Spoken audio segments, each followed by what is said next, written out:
Okay, in the part of functional genomics, there is another one technology that is the express sequence tag. Okay. So what is the express sequence tag? By the name, it suggests that it is a technology to study the expression of gene. Okay, so it is generally nothing but a small piece of DNA sequence. Okay, traditionally it was a short segment of DNA, but later on it's generally containing a cDNA, that is a complementary DNA, because it contains the actual coding region of that gene. Okay, so that's why it is important to study the actual functional part of that uh, gene. Okay, the actual functional part of that organism. Okay, so that's why it is evolved from the time to time. Okay, so starting from the small piece of DNA that is used as a tag to check the expression of that gene. Okay, so after on this EST get evolved, and then we nowadays using a complementary cDNA, that is a cDNA. We use this as a sequence tag. Okay, to check the expression of that gene. Okay, so then after the uses of the EST, so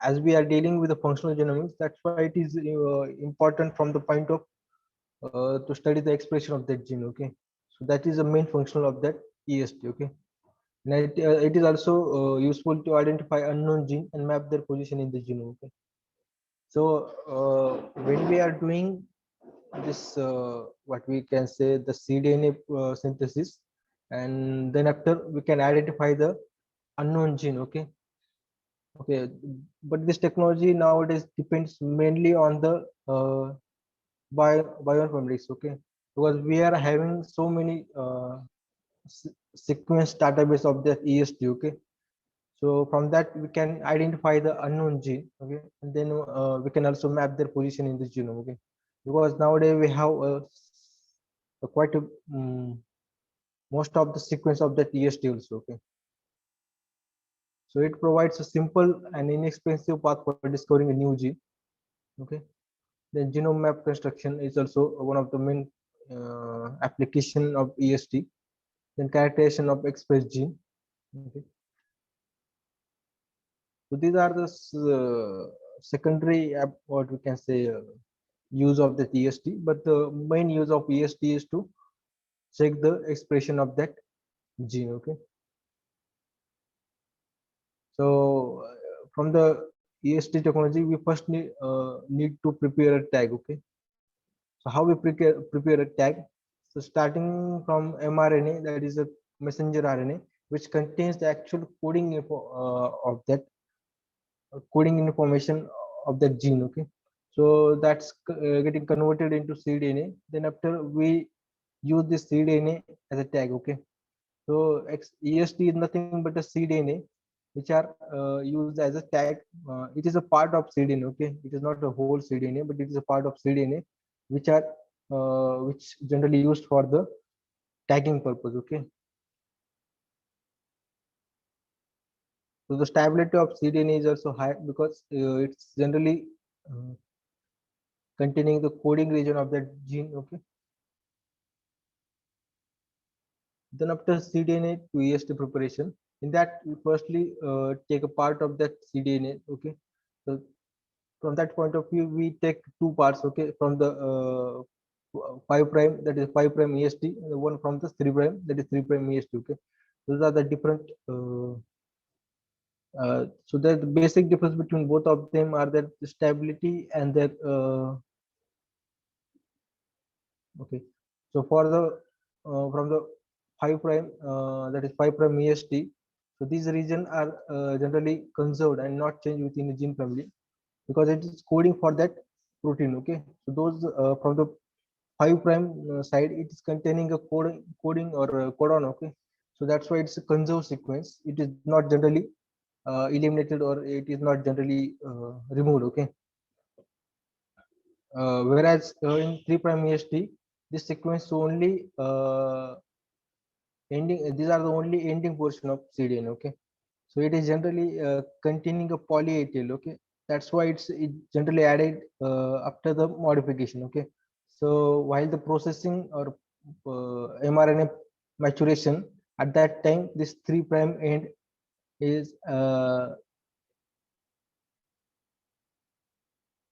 ligated with this poly A tail, okay, at the time of modification of that mRNA, okay.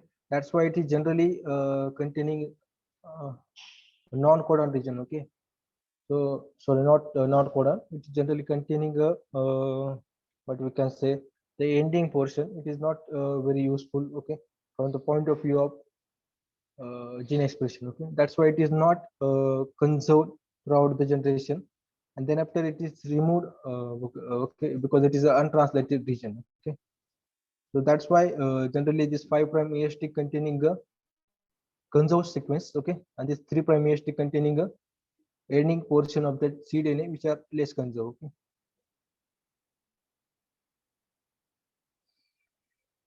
So gene mapping tool, ETS is generally a genome marker, okay. It is unique to particular because it contains a unique, means we can say a sequence of DNA which are generally coded for that protein only, okay.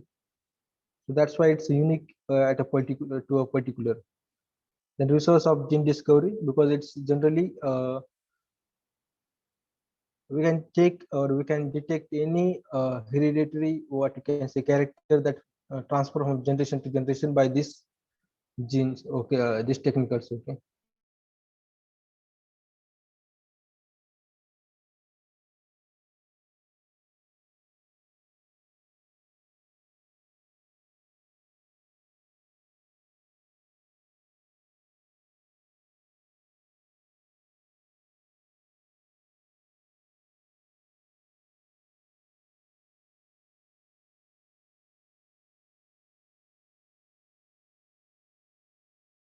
Also inexpensive compared to the other gene mapping technology, okay.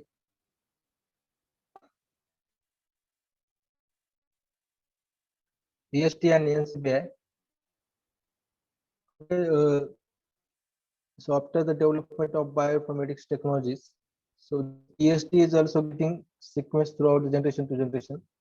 Then into that, firstly in 1992, scientists develop a new database, okay, which is collection for the collection of the EST, okay. So in traditional way, the scientists generally what we can say, storing the database of DNA, gene sequence, okay, then after protein also. But in 1992, scientists firstly sequenced or collected the information regarding the EST, okay.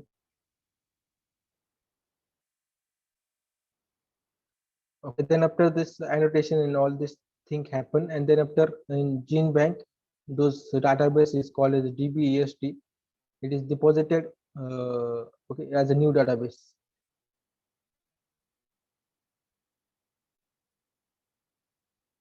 But this is a actual process of submission of this EST sequence to the NCBI. Okay, that's how the EST format looks like in the NCBI website. Here in the right side, you can see this EST is there. Okay, it is totally near about 70. It is in crores. Okay, so those are the sequence that are stored till now.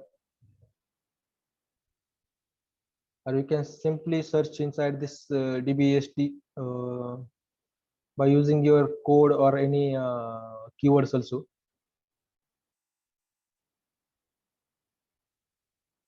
You can also insert some kind of organism's name or any individual's name, okay, wheat, any crop's name, okay. You can get the faster sequence of that EST also. Okay, then what are there are also some limitation to this EST, okay. So what are that? It is generally difficult to isolate mRNA from that, from some tissue and cell types, okay, because it is highly temperature, or we can say it is a highly unstable part of that cell also, okay. mRNA is very highly unstable, okay. So that's why it is very difficult to isolate that mRNA, okay. there is no indication as to the gene from which it's derived. Okay.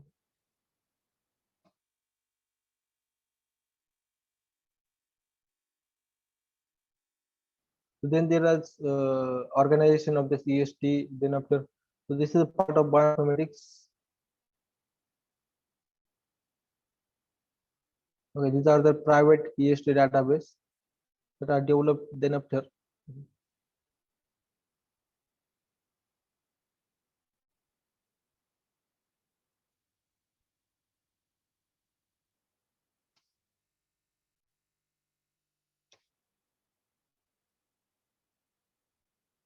Okay, that's for the this simple technique, that is EST is a part of functional genomics.